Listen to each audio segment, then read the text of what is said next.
Geoff Tate and Shauna and Kieran from Operation Mindcrime here. It is the 30th anniversary of Operation Mindcrime. Now, this whole thing at a time when metal bands, Rat, Dokken, Great White, Poison, well, they were singing about their crotches. They were singing about the passion. They were singing about chicks and partying. All of a sudden, Queensryche drops this album where you assail the government or governments and mind control and politics. And it had to have blown the head off of EMI's A&R department. Yeah. Well, on a couple levels, yeah. First off, it was one of the first 5 digital albums ever made.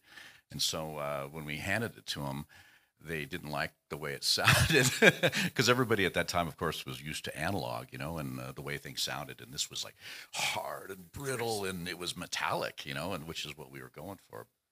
Nothing but ones and zeros. Yeah, and they made us go back in and remaster it, which actually was a good call because it was a little too harsh for the world, I think. Now, I brought in something. Let's bring this up. We'll get this one on the camera. This is where it all began, okay? This is where it all began. And this is an album you put out yourselves on 206 Records. Do you remember crossing that bridge? What it felt like that day? That was a great idea. Our management at the time, the Harrises, owned a record store near where we lived, and they were kind of plugged into distribution networks because they handled, selling other people's records. And so they said, "Look, we've shopped your tape to all the major record labels, and everybody's passed on it. What do you think about printing up your own records and selling them?" And we thought, well, what the heck? Let's try it, And we ended up selling 60,000 albums on our own. And then the Harrises went to all the record labels and said, "Look, these guys have sold 60,000 copies on their own. Just think what you could do with it." See, now, this is the record that I received from the Harrises. It was from that mailing when you put it out and you pressed it.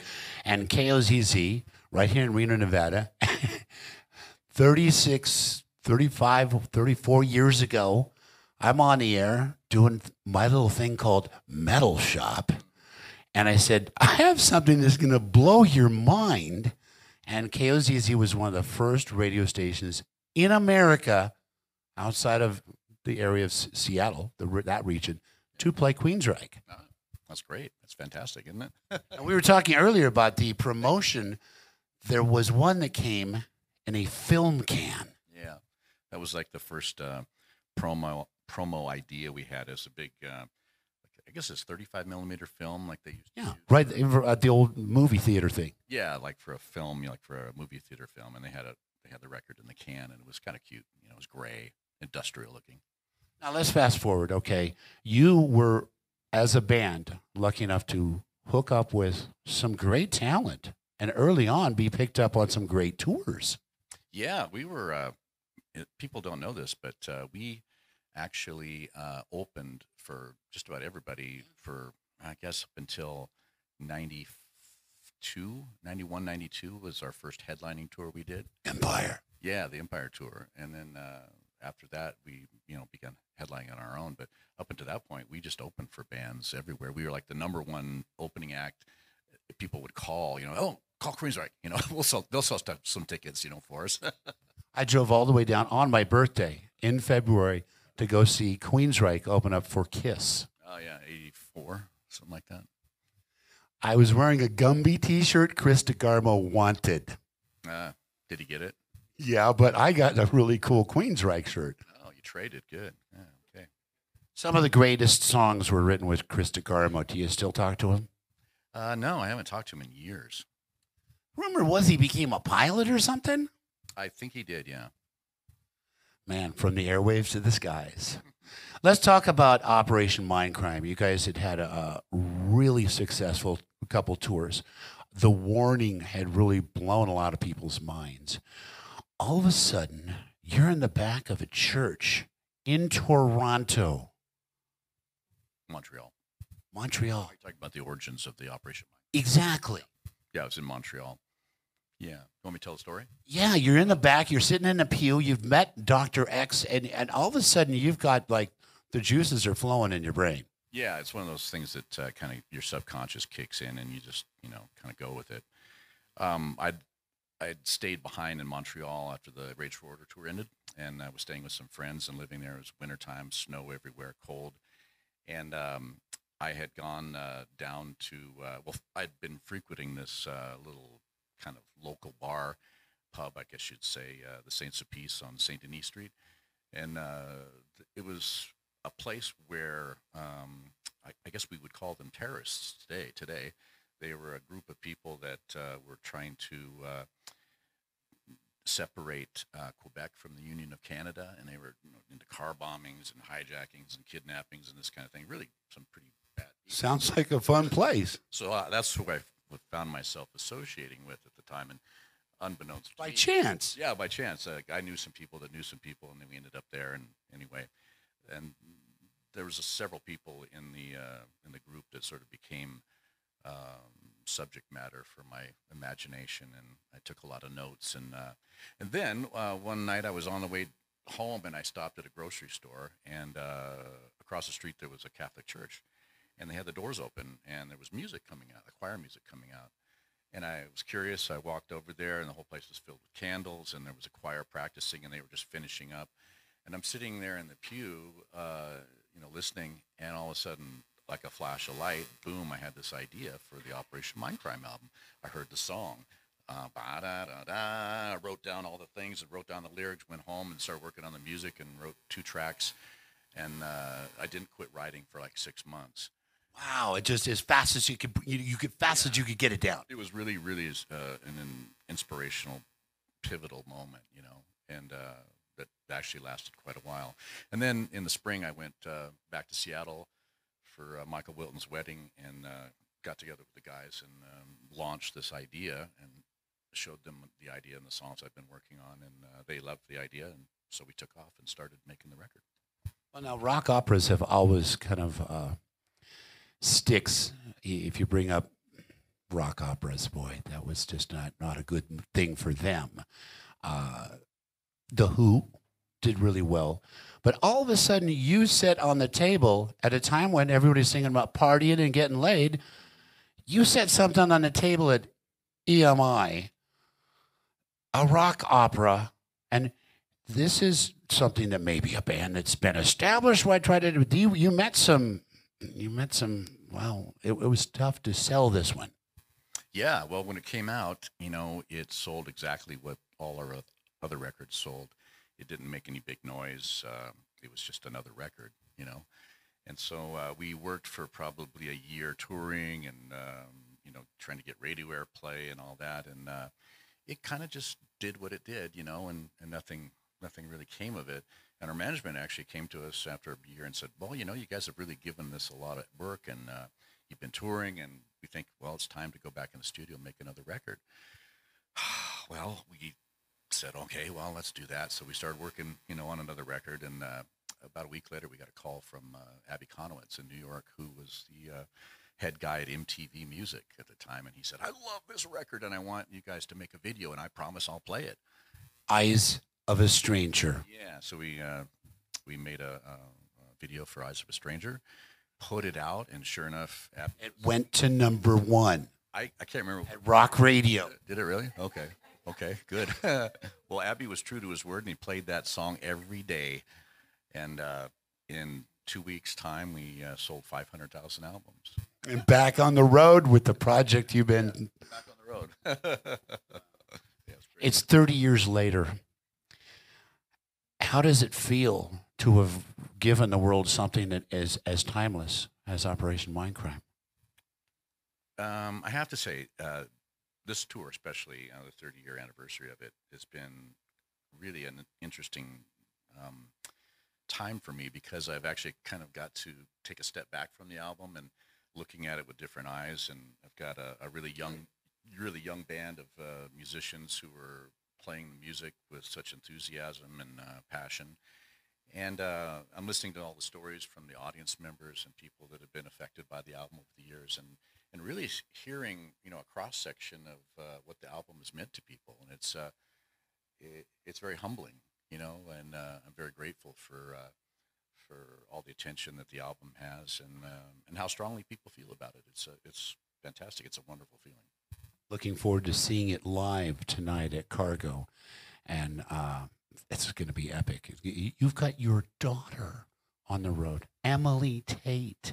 Your daughter, her own band, Till Death Do Us Part.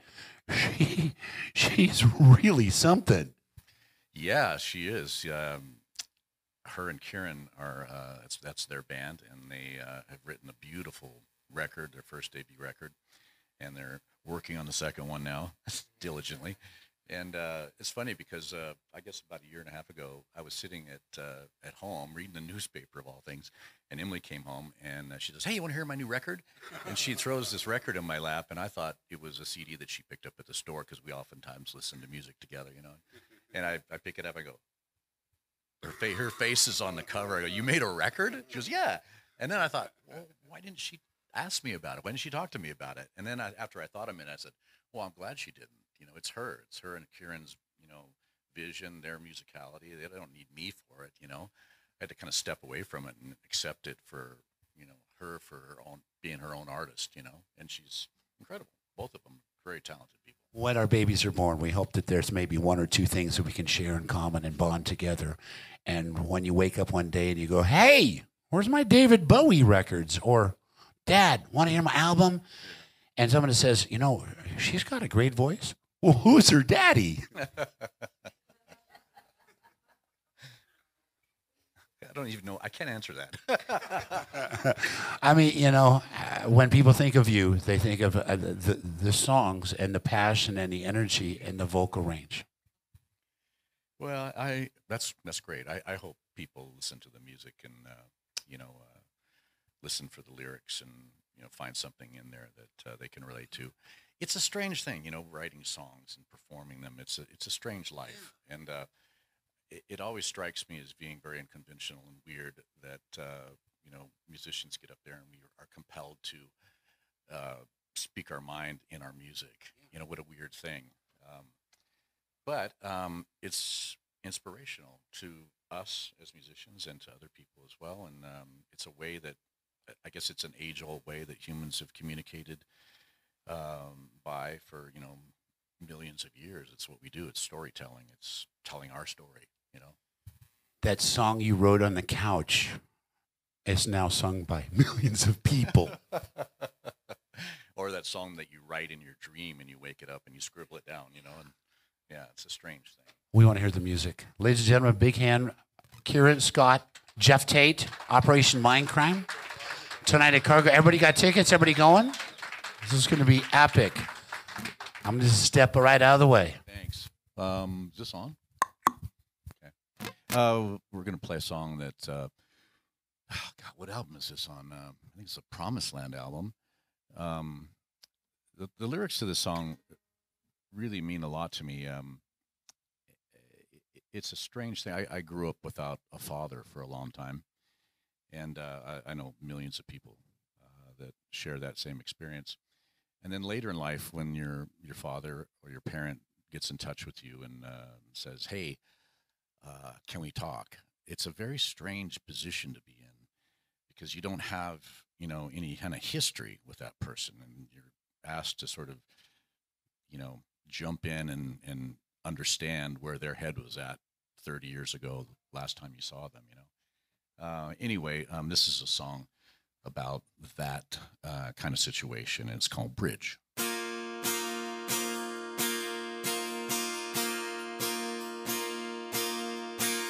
Call me up on the phone today, struggling with the right words to say. Time could change a thing or two.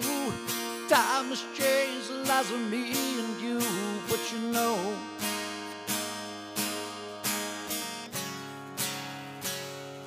it could have been different. The word brings back a sweet memory. I'm sitting on a bluff on a broken tree. by my side a distinguished man, giving me encouragement, telling me I can. And you know,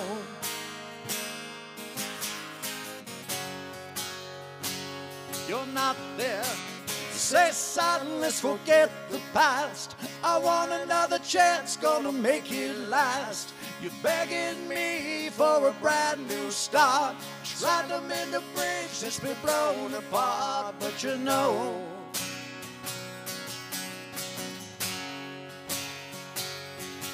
you never built to die.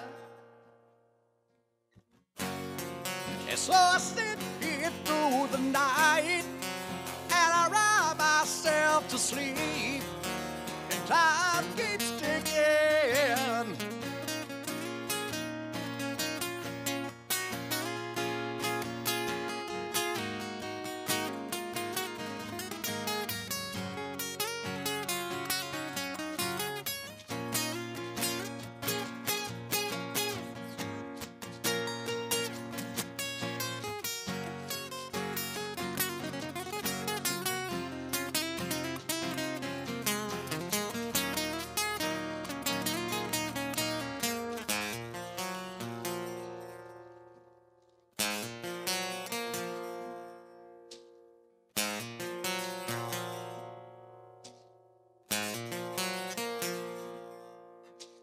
Time has made you finally realize your loneliness and your guilt inside.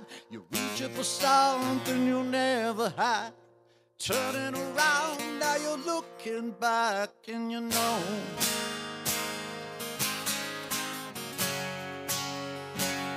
I'm not there. You say, son, let's forget the past. I want another chance, gonna make it last. You're begging me for a brand new start. Tried to mend a bridge that's been blown apart. But you know, oh, you know, you never built to die. You never built to die. You never built to die. You never built to die. You never built it. Die.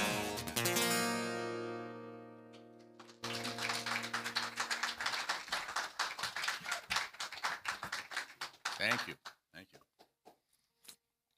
Well, we have one more. Should we play that for you? Okay. This is a song from the Operation Mindcrime album. This is the song that we were talking about before, which was the first single for the album, the first video that we made for the album, and it I guess went to #1, huh? Wow, I didn't know that. I have to look that up, and maybe I have a plaque or something about that. That's in a brown box in my attic somewhere. I don't know. Anyway, this is Eyes of Restraint.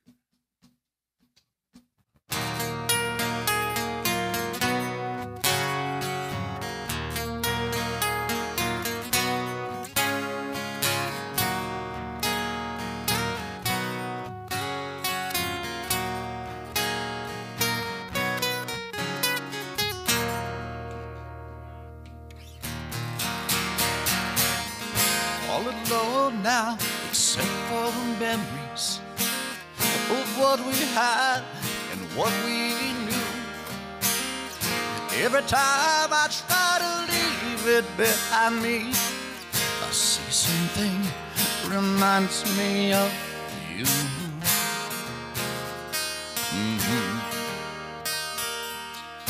Every night the dreams return to haunt me. Your rosary wrapped around your throat. I lie awake and sweat, afraid to fall asleep. I see your face looking back at me. Looking back at me. Oh, and I raise my head and stare into the eyes of a stranger. always known that the mirror never lies. People always turn away from the eyes of a stranger, afraid to know what lies behind my stare.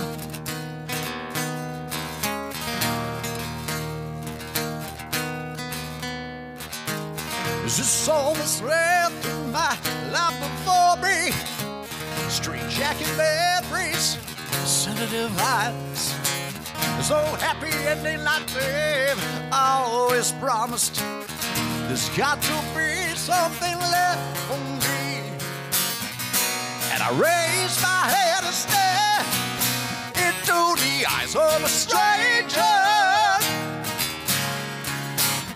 I've always known that the mirror never lies. People always turn away from the eyes of a stranger, afraid to know what lies behind my lies behind my stare.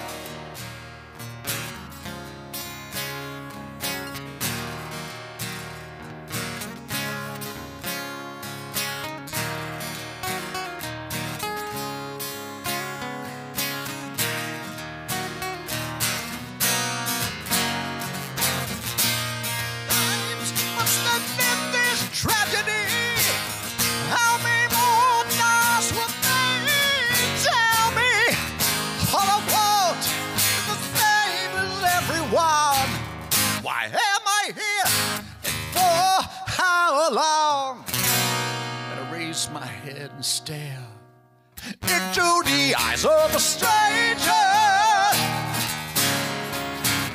I've always known that the mirror never lies.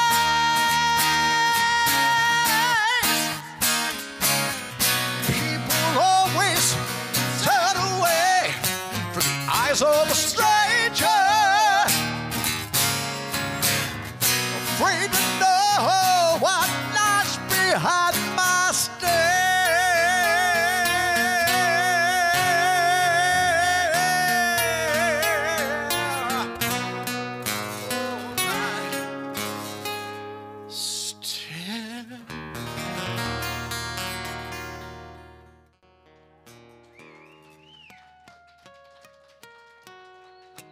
Thank you.